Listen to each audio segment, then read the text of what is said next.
sepan que no solamente es pedir por pedir un laboratorio. Puede que ustedes vayan a trabajar a provincia, y en provincia no va a haber reactivos.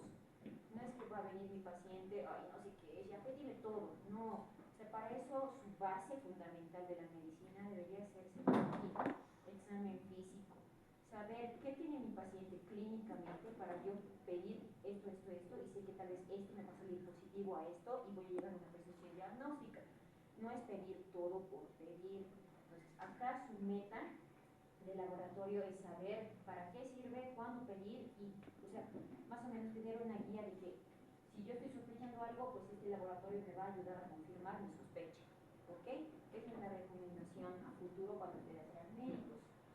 Entonces, el laboratorio, vamos a ver que va a tener su finalidad, que va a ser, uno, ayudarnos a un diagnóstico certero. Entonces, cuando el laboratorio nos ayuda a un diagnóstico certero, es decir, si yo estoy sospechando clínicamente, tengo un Alvarado, o no un Alvarado porque es una puntuación laboratorial, estoy sospechando de una ITU, porque mi paciente me ha dicho que tiene disuria, poliuria y tiene una vesical y unas fétidas. Entonces, yo sé que mi ego va a salir positivo porque tiene mis puntos uretrales positivos, mi percusión de la manera de Jordan positivo. Sé que mi ego va a ser patológico, pero necesito algo para complementar mi sospecha diagnóstica. Entonces, ese laboratorio tiene que darme un diagnóstico certero, donde me va a arrojar ya pues, bacterias en gran cantidad, nitritos, pirocitos, leucocitos más de 5 por campo. Entonces, con eso confirmo. Esa es una de las funcionalidades. Diagnóstico certero. El otro que va a ser diagnóstico oportuno. Si bien, digamos, puede llegar un paciente que va a tener algún tipo de sintomatología que recién está iniciando, si yo le tomo un laboratorio precozmente, puedo evitar complicaciones o puedo evitar una evolución tórpida de la enfermedad. Entonces, con eso también me puedo ayudar con el laboratorio. Tercero, que ayuda a un control laboratorial, a un control del tratamiento. ¿Qué pasa si yo en el día 1 mi paciente estaba con una leucocitosis de 12.000? Ya, le inicio tratamiento antibiótico. A los 3 días le vuelvo a pedir un hemograma donde los leucocitos va bajando, va hasta 10.000, 8.000. Entonces sí, mi tratamiento está siendo efectivo. Entonces el laboratorio me va a ayudar también a controlar la evolución de mi paciente y ver si mi tratamiento es oportuno y si está siendo bueno. Si digamos, iniciado con 15.000 de leucos a los 3 días y con 20.000, pues no está funcionando mi tratamiento, daré un antibiótico, le haré un cultivo, veré otras maneras de que ese tratamiento pueda mejorar a que estemos haciendo nada. Entonces esa es otra función de mi laboratorio, el control del tratamiento.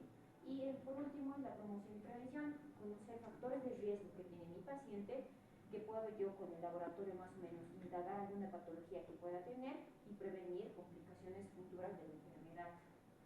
¿Ok? Entonces, con esto tenemos que saber que el laboratorio va a tener algunas características. Todo laboratorio tiene que tener validez, tiene que tener reproductibilidad y tiene que tener seguridad. ¿A qué me refiero con validez? La validez es la capacidad de toda prueba de laboratorio de poder medir adecuadamente, correctamente, lo que tiene que medir. Mide lo que tiene que medir. Si yo voy a utilizar glicemias o un glucómetro, pues tengo que ir a medir glucosa, o sea, no puedo ir a medir otra cosa que no va a medir. Entonces el laboratorio tiene que medir lo que tiene que medir. Esa es la validez. La reproductividad. La reproductividad es la capacidad de toda muestra de laboratorio de que si en un momento yo he tomado un hemograma y del hemograma me ha salido con leucocitosis, a ver, le haré otro hemograma en otro laboratorio y no me sale con leucocitosis. Entonces, ese laboratorio no tiene reproductividad, es decir, que no ha salido el mismo resultado en un mismo tiempo determinado, con los mismos acontecimientos o en el mismo momento. Entonces, la reproductividad puede ser una característica de los falsos negativos. Que en un laboratorio haya pasado X razón, el cambio de muestra de paciente a paciente, que lo hayan contaminado y todo eso, entonces no es verídico, no es real, no es fiable ese laboratorio. Entonces, toda muestra de laboratorio tiene que tener reproductividad, la capacidad de mostrar o arrojar el mismo resultado en las mismas condiciones pero en diferentes tiempos de toma, ¿ok? Y la seguridad. La seguridad es que cualquier muestra de laboratorio me diga que el resultado haga que el paciente tenga la enfermedad o que no tiene la enfermedad. O sea, me dé la seguridad que con esto el paciente está enfermo o no, o que está sano o no. ¿Ok? Esa es la seguridad. Entonces, todas estas características tienen que tener todas las muestras de laboratorio. Y de ahí vemos lo que es la sensibilidad. La sensibilidad no es más que la capacidad de toda prueba de laboratorio de identificar correctamente la presencia de una enfermedad o afección. Es decir, que cualquier prueba de laboratorio que es altamente sensible tiene la capacidad de identificar pacientes enfermos. ¿Ok? Cualquier muestra con alta sensibilidad va a identificar mayor cantidad de enfermos. Y en esta sensibilidad vamos a tener dos subtipos, los verdaderos positivos y los falsos negativos. Los verdaderos positivos son aquellos que van a tener una muestra de laboratorio positiva y por ende van a estar enfermos, van a tener la sintomatología. Mientras que los falsos negativos son pacientes que no están enfermos, que están enfermos, pero su muestra de laboratorio ha salido negativa. Entonces, en ese hay que ver otras causas, otros factores. Puede que el laboratorio es muy malo, puede que se haya contaminado, o puede que tal vez recién esté incubando la enfermedad y luego va a presentar un pico del laboratorio. Por ejemplo, las pancreatitis, si yo le pido, digamos, lipasa, que sé que es el gol estándar laboratorial, pero su paciente va a venir en el primer día de evolución, por lo que doctor me ha atendido ayer. Ya, yo le pido lipasa porque se dice que la lipasa es la enzima pancreática gol estándar para pancreatitis. Pero me va a salir normal. Pero doctor, me duele el cinturón, me duele un dolor laxinante, pucha, pero la lipasa está normal. Eso es un falso negativo. ¿Por qué? Porque la lipasa tiene su pico de umbral a los 3 días, a las 72 horas. Es por eso que en un paciente con pancreatitis yo le tengo que pedir lipasa a las 72 horas, no al primer día ni al segundo. ¿Por qué? Eso es por eso de los falsos negativos. Luego aquí tenemos un ejemplo. Vamos a tener 10 pacientes, de los cuales 8 van a ser verdaderos positivos, es decir, que tienen la enfermedad y tienen un laboratorio positivo, versus 2 que no, o sea, tienen la enfermedad pero tienen su laboratorio negativo. Con eso tenemos una muestra de sensibilidad del 80%, es decir, que son 80% más sensibles de que son 80% de la población que hemos captado que tienen la enfermedad como tal. Mientras que la especificidad de toda muestra de laboratorio va a ser la capacidad de identificar correctamente la ausencia de una enfermedad o afección. Es decir, que vamos a captar o vamos a ver o identificar pacientes sanos, pacientes que no están enfermos. Entonces, la especificidad van a ver que es mucho más factible ver que una muestra de laboratorio es más específica que sensible. ¿Por qué? Porque una muestra de laboratorio que sea altamente sensible, pero es baja de especificidad, pues solamente me va a ayudar a sospechar de que tengas enfermedad, de descartar una de otra. En cambio, si tengo una muestra de laboratorio que es altamente específica y es menos sensible, la especificidad es la que me va a dar la confirmación de la enfermedad. ¿Ok? Sensible ayuda a descartar y la especificidad ayuda a confirmar. ¿Ok? En este caso igual tenemos dos ejemplos. Tenemos los verdaderos negativos y los falsos positivos. Los verdaderos negativos son las personas que no tienen síntomas, no están enfermas, por tanto su laboratorio ha salido negativo. Y los falsos positivos es que no tienen síntomas, no se sienten enfermos, pero tienen un laboratorio que ha salido positivo para la enfermedad.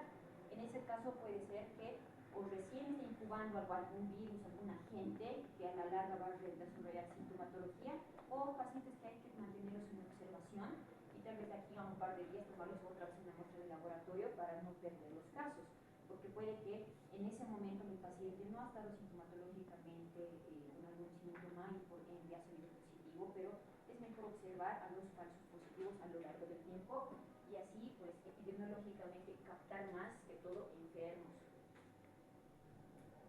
Aquí igual, De 10 pacientes, 6 son verdaderos negativos y 4 son falsos positivos, es decir, que hay una especificidad del 60%. Son 60% de la población que no tienen una enfermedad, que están sanos. Y de esto tenemos que ver los valores predictivos. ¿Qué es el valor predictivo? El valor predictivo es la capacidad de cualquier muestra de identificar si tiene o no una enfermedad. Y en este caso se divide en dos: el valor predictivo positivo y el valor predictivo negativo. El valor predictivo positivo de toda prueba es la capacidad de que una prueba en un individuo salga positiva porque realmente tiene una enfermedad. Y el valor predictivo negativo es la capacidad de una muestra que salga negativo porque realmente el paciente no tiene ninguna enfermedad o afección. ¿Ok?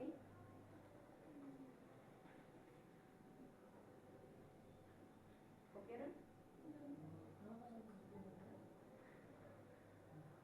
Si crean ese grupo de WhatsApp, aparte de que les voy a mandar el programa académico, les puedo pasar las diapositivas. ¿Okay? Esto es todo les pasa, es un artículo, de igual manera les puedo pasar el artículo.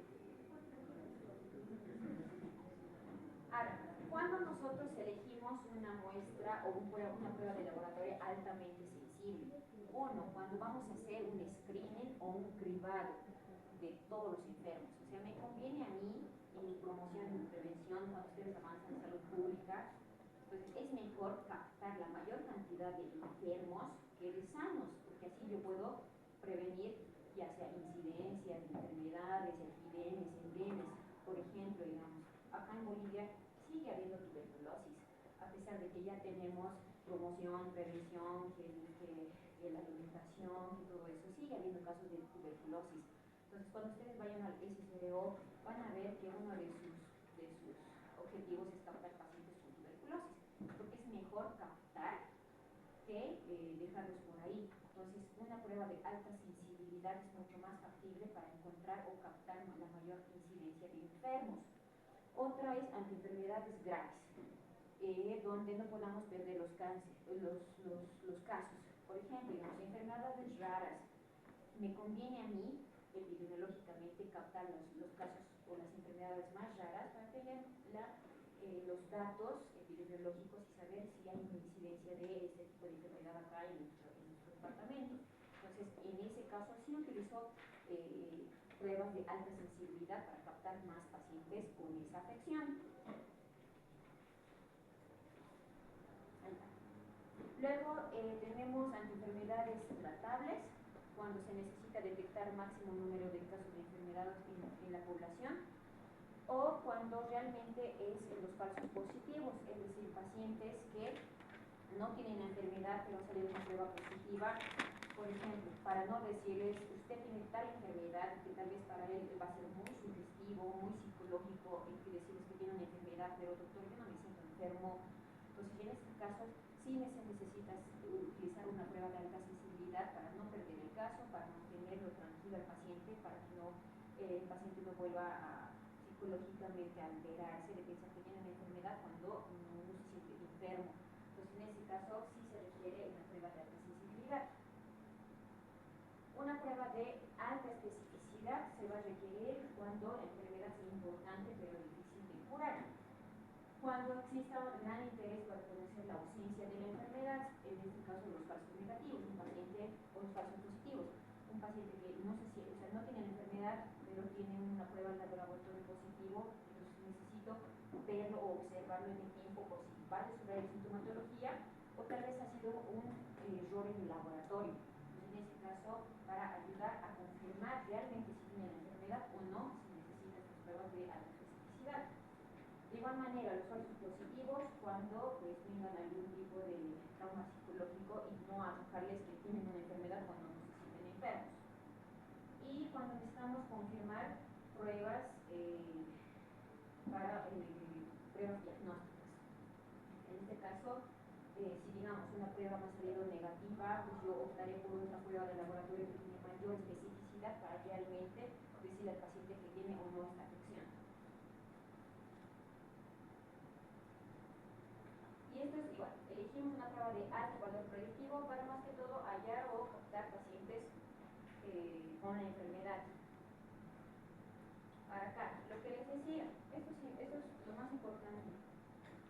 Cualquier prueba con alta sensibilidad ayuda a descartar, no confirma la enfermedad, mientras que una prueba con alta especificidad sí ayuda a confirmar la enfermedad. Por ejemplo, un paciente que tiene VIH, si yo con la ELISA, le pido ELISA y esto me sale positivo, la ELISA para el VIH es altamente sensible, pero es baja de especificidad. Con la ELISA no podría decirle al paciente, usted tiene VIH. Estoy sospechando, pero para confirmar la enfermedad yo que le pido Western blot. Entonces la Western blot tiene alta especificidad, sí tiene también alta sensibilidad, pero con esta ya puedo decir, realmente usted, señor, tiene VIH y iniciamos tratamiento. ¿Okay? Con esto yo estoy mucho más segura de confirmar el diagnóstico al paciente con una patología que es muy sensible. O sea, no puedo decir a cualquier paciente tiene usted VIH. Entonces, esa es la discriminante.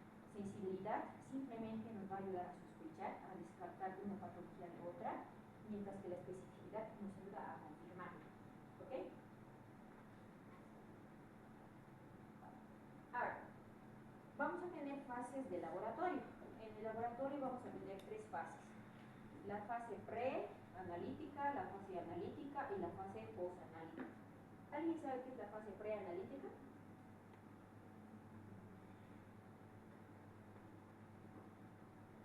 La fase preanalítica es antes de.